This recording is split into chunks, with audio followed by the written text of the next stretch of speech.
everybody. Welcome to the Multifamily Legacy Podcast. I'm your host, Corey Peterson. And, I've been so blessed lately, and I can't tell you how blessed I am to be able to do this podcast each and every week. And I really enjoy the things that go on in this podcast, the discussions that we have, the people that we have on, and really, hopefully, the light that we shine on this beautiful thing called multifamily investing. And I want to share my just sincere gratitude for you, the listener, because without you guys, without you, taking and putting your comments on iTunes and all the things that you do, and just, we watch this show, we track how many people, download this thing, and it's just absolutely amazing to think about all the people that just really listen.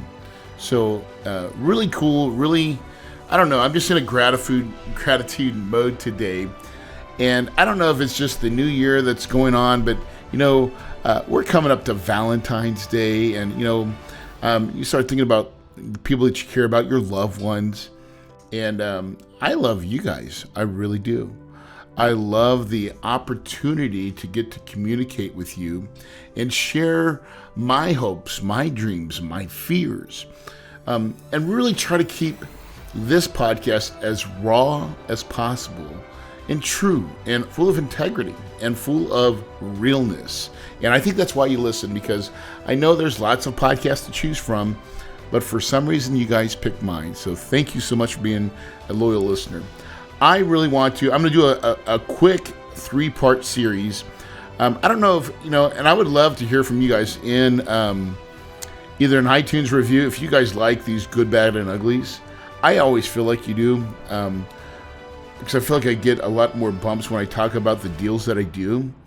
And so we have 2 more deals that we've done last year, and I've not talked about them yet. So I figured I would do a quick 3-part series on my next to last deal called Greenhill at Radford. And so Greenhill at Radford, really cool project.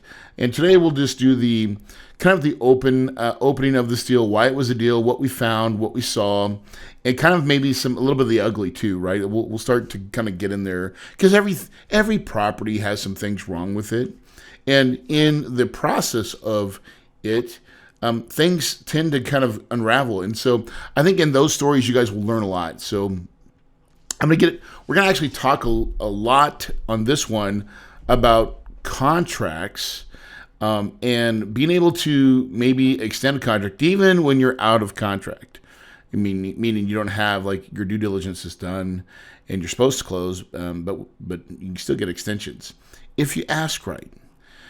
And so, so go into this deal. So Greenhill at Radford, $18 million purchase, student housing property in Radford, Virginia. Really decent sized property. I think it was over, this is so bad. Corey's talking about Radford University right now, and he doesn't know how many doors it is or how many beds, because it's a student housing property. But luckily, I know how to open up my Excel real quick and take a look at it. So I should have had this up before I even started. But it's a 474-bed student housing property, 168 units, within walking distance to the college, 0.3 miles. And it was currently when we bought it, 97% occupancy. So filled up, doing well, coming through COVID, doing well. Great little opportunity. So let's talk about why we like this deal, what we saw. And then I'm going to kind of go into a little bit of the ugly a little bit on this episode. But what we liked about this potential property is that it had, again, we look for some of the same opportunities, but like it still had value add left. The buildings are looking a little bit dated, a little bit older. The color scheme's not great. It doesn't look that trendy. But it has great bones. Built in 1995, so not super old, but not super new, right? And it just looks tired. The basketball court that it has not been slurry restriped in a long time. It doesn't even have glass backboards. Like college kids want glass backboards. He's got the old, fiberglass boards. They just look dated and, quite frankly, they look like, ill. So we just looked at this as a wonderful opportunity. And then the interior still got, the kind of that 1995's look of the oak cabinets, white appliances, just nothing special, right? And the carpet's bad. So we looked at this saying, hey, this is a great opportunity to, probably redo this property, a pretty big rehab. So we plan on putting about $1.6 million into capital improvements in this property. So that's a decent size rehab, and I think it's going to go really well. And with students, let's just say this: one of the first things that you're going to want to improve is the actual where they come in and lease. So the clubhouse. So we're going to make some immediate improvements in that clubhouse. We probably, leasing season is going on right now. We will probably start, but I'm not sure how much we're going to get into it until the school year starts, right? So for this lease up season, we're really just working on a lot of the exterior projects, and then plus we got to let it get warmed up a little bit because it's still kind of cold in Virginia right now. We had snowstorms and stuff going on, so. We're going to try to do some of the basic outside stuff, and then we got to start working on the painting. I think there's some roofs that we're going to do. And but at the end of the day, we're going to rehab the clubhouse a lot, like sanding down all the wood floors, restaining them, completely gutting that thing out, new furniture, just a whole new look. So it looks, because right now there's furniture in there that looks like my grandma and grandpa were using it at one time. So it's just dated. It totally looks 1995. And so what a wonderful opportunity, though, to take something and really make it shine. And that's what we're going to do, is we're going to make this property shine. So we'll put that $1.6 million into this project. And what's cool about it is that we believe we're going to get around a 7% increase, for doing those types of renovations. And, on the student side, that's pretty significant. It's pretty significant. And, and here's the great thing about this property. It's already making money. So, last year's NOI was 1.157 for the property. And we're actually on, after the end of our year one, 1.335, so $150,000 increase in NOI. That's not too ridiculous. That's like 10 grand or 12 grand a month in additional income, and a lot of that's just cleaning up a little bit of the vacancy. So when they had it last year, the trailing was 6% occupancy. It now is only 3% occupancy. So we're actually probably going to go into this project winning. And here's the better part, is when they already achieved our first year objectives while we were under contract. So here's the story. I'll go into the story here in a minute of our contract. We were actually, I felt like, under contract for a very, very long time, and not on purpose, but it's just the way it happened. And but we ended up getting a great deal. And so it's already, and so the 1157 NOI from the trailing, after debt service, $452,250, it cash flows like $883,000, like out the box. Like that's sweet. So I love it when properties cash flow like that. That makes me smile from ear to ear, because it's going to be a really nice property for us, and it's going to keep spitting profits out the back door.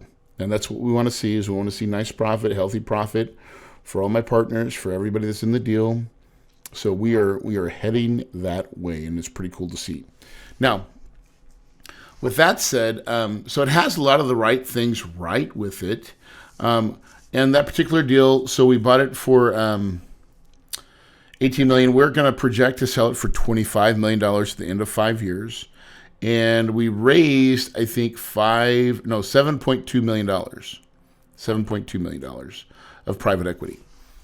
And we actually did that in our 3 share classes. Remember, we talk about 3 share classes. We had a 6 and 6, a 6 and 8, and a 6 and 10. And there were $100,000, $300,000, and $500,000 break points. And for you guys that are new, that are listening to this for the first time, you're like, what's 6 and 6? Listen, I will teach you how to raise capital totally different than any other syndicator out there. And because you can, by the way, and your investors, they really, what I've learned is my investor base, they want consistent returns. They want real returns, and they want to be in front of the line. In other words, they want to pref on the cash flow, and they want to pref when they sell, like 100% goes to them until they get fully caught and made whole.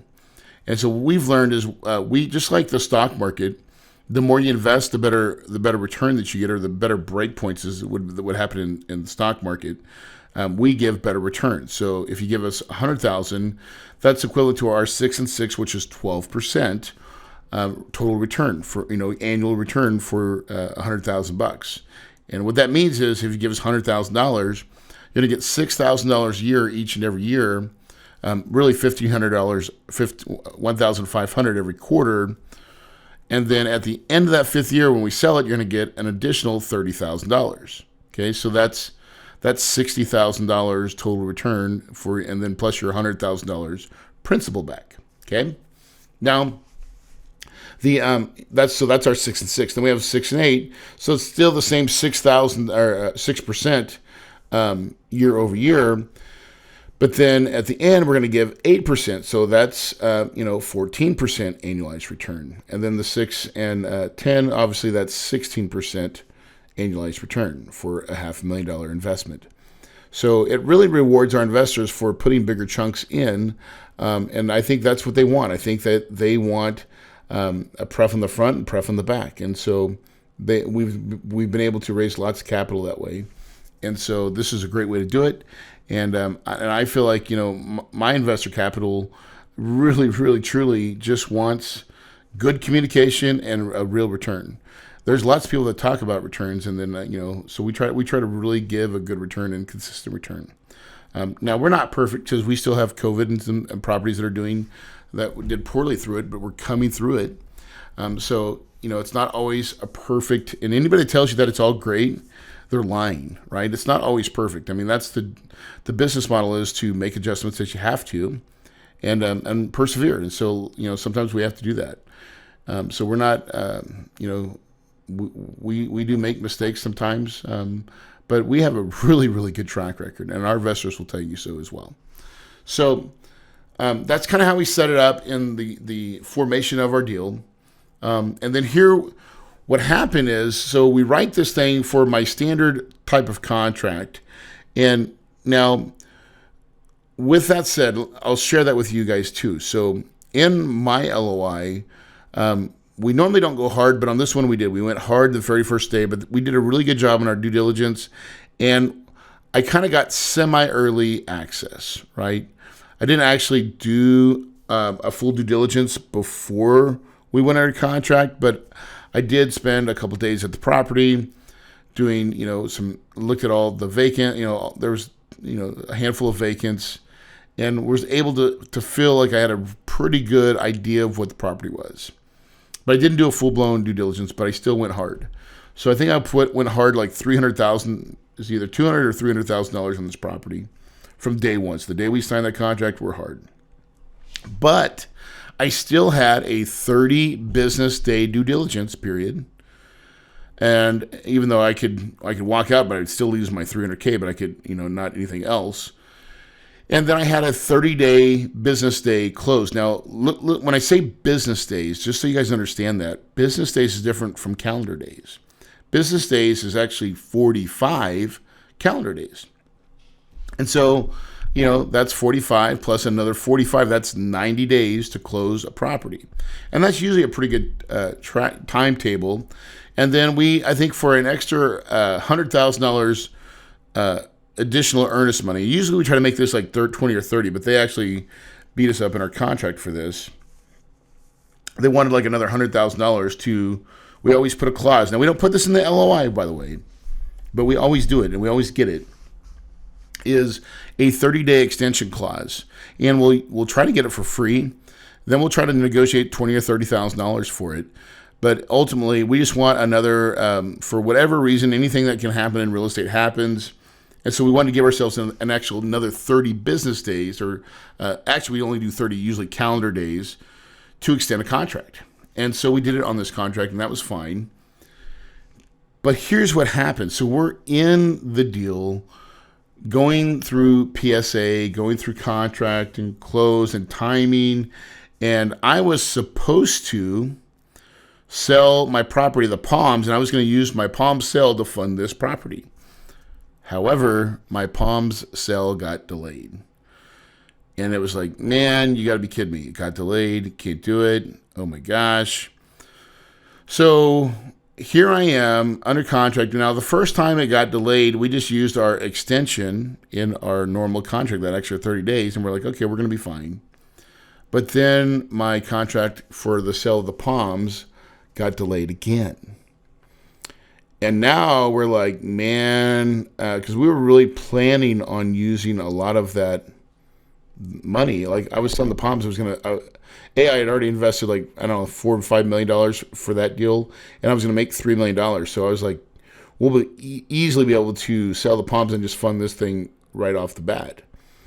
But now it all changed. So we're like, oh my God, we got to hurry up and go raise capital now because we weren't planning on it. So that was a big deal. We're like, whoop. All right, we are now raising capital. Let's go. And it's not from our Palm sale, so we had to really dig in deep. The team, I'm telling you, they are amazing. And our partners, man, they all dug in deep. And we ended up, we raised the money, right? We had it all. And it's a little bit nerve-wracking, but it always comes down to the last, couple weeks. And then it all kind of shows up, and it was like, whew. Done and done. But here's, in that process, though, as we're coming down, and now we're past our due diligence time, our hard date. So we went to that full 90. We exercised our extension, and now we're actually not ready to close because there's a problem with title. Now, here is the part where I say you've got to have strong legal counsel. And I'm going to reference my podcast with Wayne Siegel. So look at my show notes. You can see the reference to Wayne Siegel's podcast where we talk about, having great legal counsel on your team. And that's a great, excellent interview, by the way. Me and Wayne. Wayne is my BMF, man. He is my bad mother. And in my legal team, you got to have somebody that's a BMF, right? Straight up. And that's Wayne. And so we're going through this, and there's a problem because the seller, we have some things that are not in the right spots. Like, so we have a dog park that's, it's kind of the way it's set up. It's in some additional land that the sellers own, but it's not on my property, the property that we're going to buy. And so there's easement problems, and so we're negotiating that. Then they come to find out that when they made a mistake in their initial contract, where they were giving me a bunch of extra land that they didn't plan on conveying, and they didn't even have the opportunity to convey because it's under a different LLC. And so there was a big, this is not the same deal. Now, granted, we're already now in lender legal stuff. And when the lender's like, well, what do you mean? You're pulling out? This land was part of the deal. And lenders get real finicky. Like, this land has nothing to do with the deal. It's like on the side of the property. We could care less if we have it or not, honestly. It's not that much. They really can't. There's not much they can do with it. It'd be nice to have because maybe we could add a couple more buildings. But I don't think they're going to add a couple more buildings and start their own, my competition. So in that negotiation, and what we really still needed was a little bit more time. Like, we didn't have all our money raised, and we were still we're close, but we're not quite there.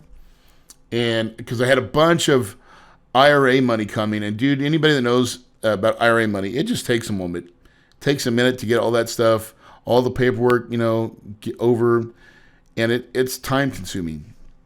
So we're in the deal, and Wayne just he does this so well. And this is the best part too, is because I just let Wayne do it.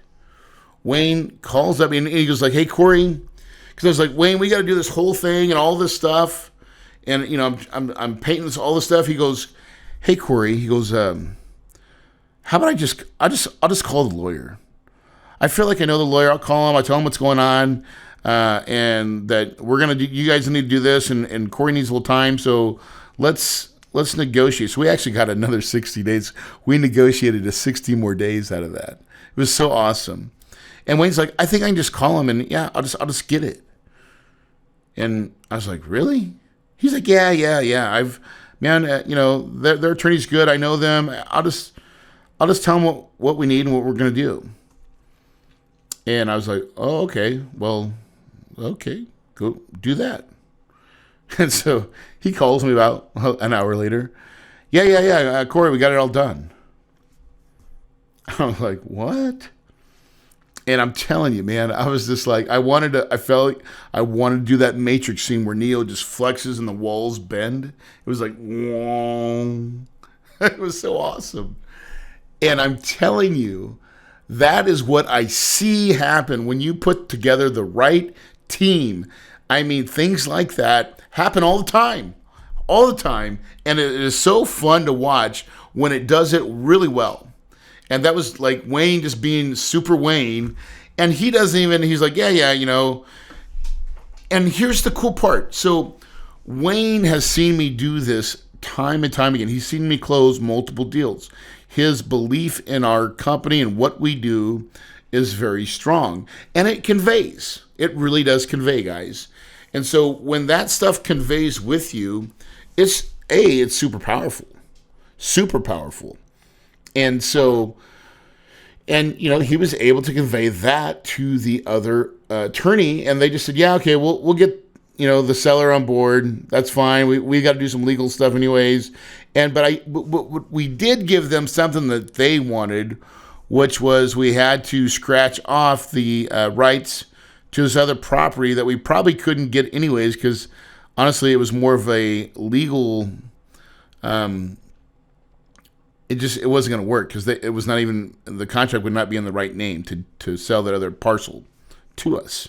But they included it in the initial PSA and we signed it. So, we could have fought in that legally, but we're like, hey, you know what? We weren't really expecting it anyways. So it's not a big deal to let it go. And so they got what they wanted. I got what I wanted, which was more time. And so, they even asked, why do you need more time? Well, because we're raising capital. So we're just really upfront with them. And then we closed, right? And so I'm telling you, it's funny how, this is a little bit of good and bad and the ugly and how deals work. And so what normally was a 120-day close, that's using my extension, almost becomes another 180. Like, dude, almost half the year. 180 days. Wow, right? So that's 6 months. And so now through that, the property was operating great. And we were able to retain and keep almost all the key people at that property. So that was really cool. A lot of fun. So I was really thankful for that. And, that really is always a great piece when you're able to keep the people that are running it, and they were running it really well. So, at the end of the day, we just moved right forward. And it was like nothing ever happened. And so I'm so thankful to have great people on your team. I can't tell you how important it is to have solid people for your legal, for your lending, and just all the coordination to that, right? I'll give you another example too. Like Aaron Moles, with Berkadia Finance, does all my lenders. So we've got a couple episodes with Aaron in it. I highly recommend to listen to his as well. Great guy, great source for lending. Dust lender as well for Freddie and Fannie. But him and his assistant Leah, man, I'm telling you, Leah does all, like, the one thing about Corey sucks at, like, record keeping. I mean, I got great people to do it for me, but me personally, I'm a train wreck, right? And so I'm usually, and like, I hate filling out paperwork. I hate it. I mean, I hate it. But Leah, I think she loves it. And if she doesn't love it, I'd be surprised because, dude, Leah fills out all my paperwork for me, sends it to me for my signatures. I'm like, thank you, Leah. And I can't tell you, that's another team member. So, and a lot of times you just have to share how you operate. So Aaron knows, but we've done it enough times now. They know that what Corey's good at and what Corey's bad at. And they just like, yeah, you give us enough business, we will take up the slack. We'll do it for you. And man, it is nice to be pampered. Let me tell you. It is nice to be pampered. And so I'm thankful for my team members. And I let them know that too, by the way. Always think and take care of the people that take care of you.